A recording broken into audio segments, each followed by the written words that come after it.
नमस्कार विद्यार्थी मित्रांनो, महाराष्ट्र शाळेमध्ये नोकरी मिळवण्याचं स्वप्न पाहणाऱ्या सर्व विद्यार्थ्यांसाठी एक अत्यंत आनंदाची बातमी समोर आलेली आहे। तुम्ही टायटल आणि थंबनेल रीड केलंच असेल। तब्बल 17,500 पेक्षा जास्त शिक्षकेतर पदांसाठी म्हणजे जे नॉन टीचिंग पोस्ट असतात त्याच्या भरतीचा मार्ग जो आहे तो आता फायनली मोकळा झालेला आहे। नुकतंच जे आहे मागलच्या महिन्यामध्ये 25 फेब्रुवारी 2026 जे आहे महाराष्ट्र शासनाचं राजपत्र जे आहे प्रसिद्ध झालेलं आहे। या शाळांमधील लिपिक प्रयोगशाळा सहाय्यक, ग्रंथपाल आणि शिपाई या पदांसाठी लागणारी जी शैक्षणिक पात्रता आणि नियम आहेत ते स्पष्ट करण्यात आलेले आहेत।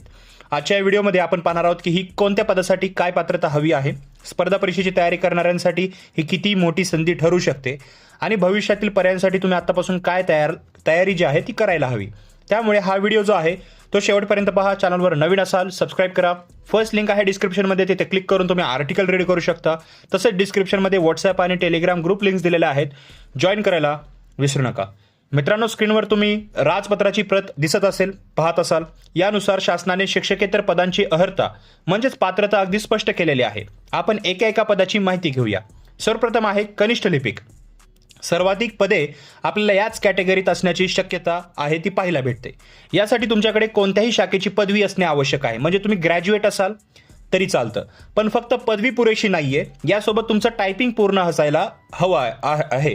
यामध्ये एकतर तुमची मराठी 30 म्हणजे मराठी 30 शब्द प्रति मिनिट किंवा इंग्रजी 40 शब्द प्रति मिनिट वेगाने शासकीय प्रमाणपत्र तुमच्याकडे असणे आवश्यक आहे। म्हणजे तुम्हाला ग्रॅज्युएशन तर कंप्लीट असलंच पाहिजे कनिष्ठ लिपिकसाठी, पण ॲज वेल ॲज तुमच्याकडे 30-40 मराठी इंग्लिशचं सर्टिफिकेट पण असलं पाहिजे। दुसरं जे पद आहे ते आहे प्रयोगशाळा सहाय्यक, ज्याला लॅबोरेटरी असिस्टंट म्हणलं जातं। जे विद्यार्थी सायन्स बॅकग्राऊंडचे आहेत त्यांच्यासाठी ही सुवर्ण संधी आहे।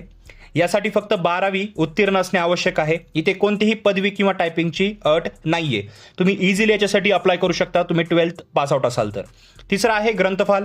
या पदासाठी विद्यापीठाची ग्रंथालय विज्ञान विषयातील पदवी जी आहे ती कंप्लीट असली पाहिजे। कोणती पदवी तर BLIB किंवा BLIB ISC। हे जर तुमचं कंप्लीट असेल तर तुम्ही ग्रंथपाल या पदासाठी अप्लाय करू शकता, किंवा तुमच्याकडे साधी पदवी आणि ग्रंथालय विज्ञानाची पदविका असेल किंवा डिप्लोमा तुम्ही केलेला असेल ग्रंथालयाचा तर तुम्ही पात्र आहात। शिपाई या पदाची अट पाहूया, तर शिपाई पदासाठी 12वी उत्तीर्ण असण्याची अट आहे। मात्र इथे एक महत्त्वाची टिप दिली आहे की सध्या ही नियुक्ती शासनाच्या धोरणानुसार अनुकंपा तत्वावर म्हणजे कंपॅशनेट ग्राउंड्सवर केली जाणार आहे, तर हे लक्षात ठेवायचं आहे।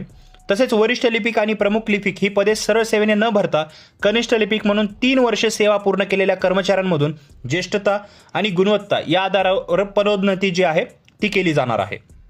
आता विद्यार्थ्यांसाठी महत्त्वाचे मुद्दे आणि स्ट्रॅटेजी काय असणार आहे, तर बघा काही गोष्टी आहेत ते लक्षात ठेवा, तुम्ही ऐकू शकता।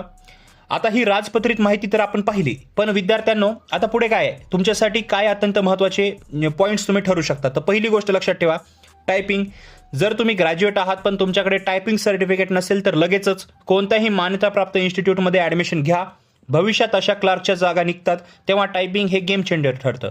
दुसरी गोष्ट सुवर्ण संधी बघा, जे विद्यार्थी MPSC किंवा इतर स्पर्धा परीक्षांची तयारी करत आहेत त्यांच्यासाठी हा एक उत्तम प्लॅन बी ठरू शकतो। शाळेतील नोकरी ही खूप सुरक्षित मानली जाते, इथे कामाच्या वेळा निश्चित असतात आणि तुम्हाला तुमच्या पुढील अभ्यासासाठी वेळ सुद्धा मिळू शकतो। तिसरी गोष्ट लक्षात ठेवा, डॉक्युमेंट्स आतापासूनच तुमचे सर्व शैक्षणिक दाखले, जातीचा दाखला, नॉन क्रिमिलियर, डोमासाईल हे सगळं अपडेटेड ठेवा। जाहिरात आल्यावर पळापळ व्हायला नको।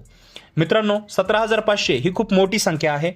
अनेक वर्षापासून शाळांमधील शिक्षकेतर कर्मचाऱ्यांची पदे रिक्त होती, त्यामुळे ही भरती शासनाला लवकरात लवकर करावीच लागणार आहे।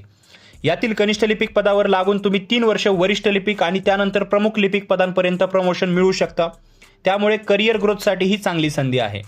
लवकरच या भरतीची सविस्तर जाहिरात आणि अभ्यासक्रम समोर येईल।